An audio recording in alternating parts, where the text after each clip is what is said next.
I'm over it. It's boring. It's not authentic. I don't care.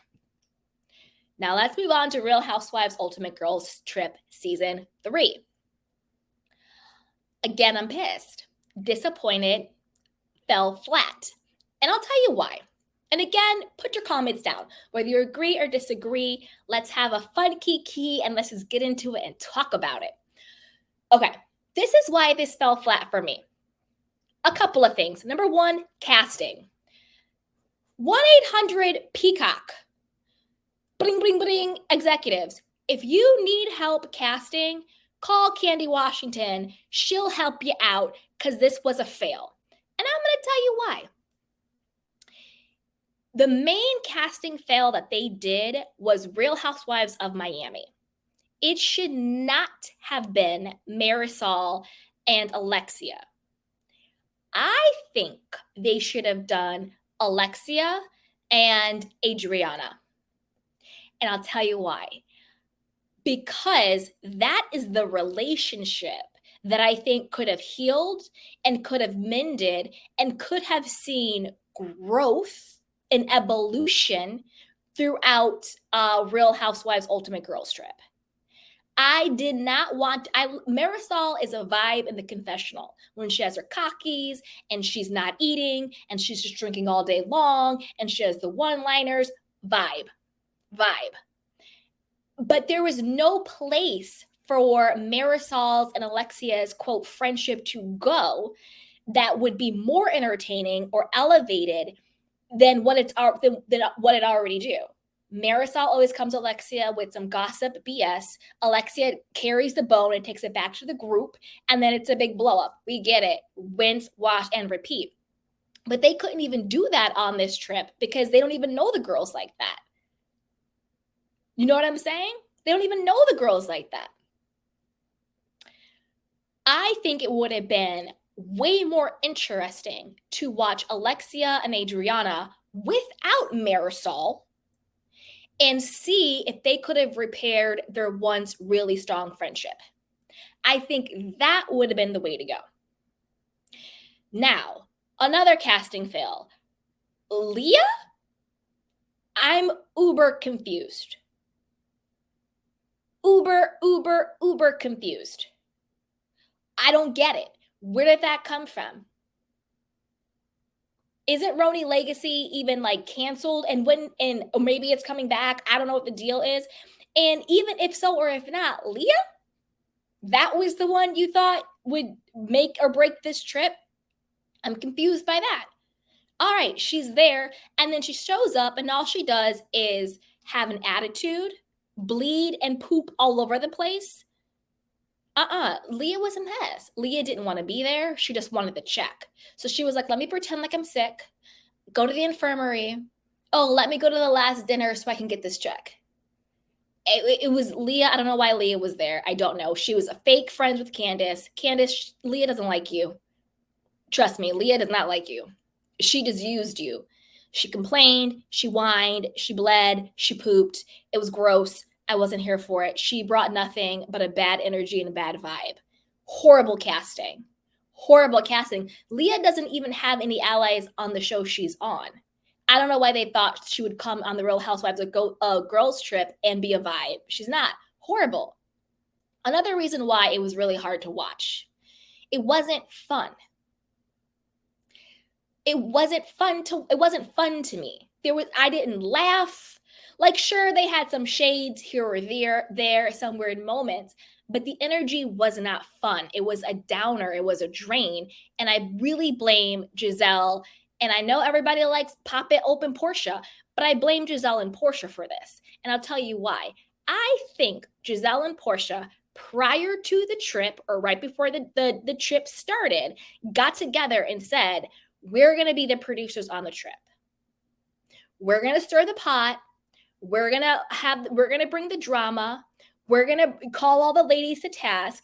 And you could tell they were only doing it because they think that that's what their job is.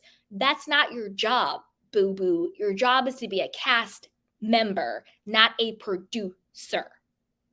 And that's where it felt very inauthentic. It felt very fake and very, very forced. Oh, Heather and what's the other girl? Heather and Whitney. Let's talk about your problems. They start talking about their problems. We talked about enough. I'm bored. Let's move on to the next. It's like, so you don't actually care. You just got the tea. And then now you're trying to go in and throw little bombs. And then when Candace asked Gizelle about the man she was seen with in Miami or wherever the hell she was, she literally got up and started stretching so she didn't have to answer the question. So you want to come to girls trip, act like a producer, ask all these weird forced questions that literally nobody gives a hell about. We didn't need to talk about Mormonism and the book and Whitney and Heather. Like, it was just the dumbest thing, and it just wasn't a vibe, and it sucked the energy out of the entire show.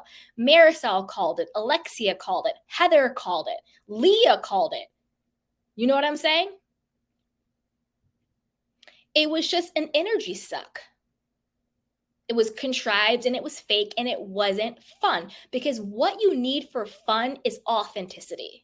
When it is lacking authenticity, when conversations don't happen organically, when people are not actually being their true authentic selves, it cannot be fun. And that's what sucked out of it. The fun was sucked out of it. Candace, boo boo, I like Candace way more now, but she's just annoying.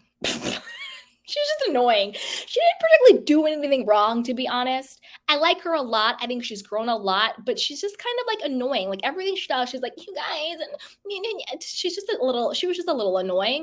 Not that she really did anything wrong, to be honest. She was a little bit annoying. Heather and Whitney, to me, I can't stand Whitney. Again, Whitney, this is one thing Heather said that I think sums up my issue with Whitney. I'm going to paraphrase it because I can't remember it verbatim. She said, your opinion is not fact.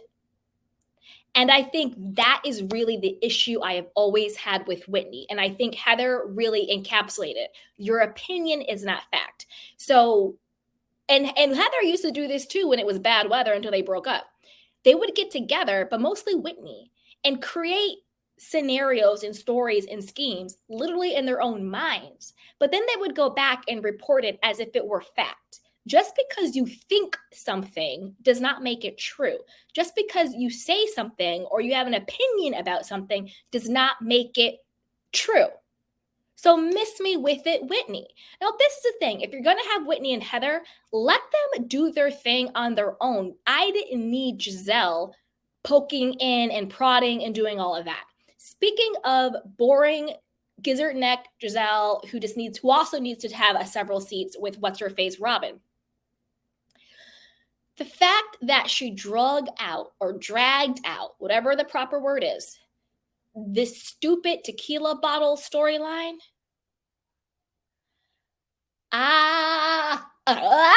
Like, I literally wanted to go through the screen. I'm not a violent person, but I wanted to pop her in her head, metaphorically, with the tequila bottle and be like, shut up. Shut up. It was so annoying. First of all, Gizelle, can you not afford to get another tequila bottle? Secondly, did you even pay for the first one? Like, you're so pressed about this tequila bottle. Like, what did it cost you? Your firstborn child, your next mortgage payment on your house. Like, why are you so pressed for this tequila bottle? It just didn't make any sense. It just didn't make any sense. Miss T, that's not true. They did sexualize Pepsi, but just and that. Remember when they were like, "Oh, Pepsi's getting like horny or whatever." He did his whole little thing and all that stuff. But you're right; it wasn't overly. That is true. That's right. Tay Tay says, I hated the tequila bottle gate. It was boring. It was unnecessary, and I wish someone would have. Just like Donna D said, hey, Donna D, shows people need to keep calling Gizelle out her stuff at every opportunity. They continue to let her get away with asking the questions and giving Donna the answers. Exactly. They really do need to start calling her out. And this is another thing.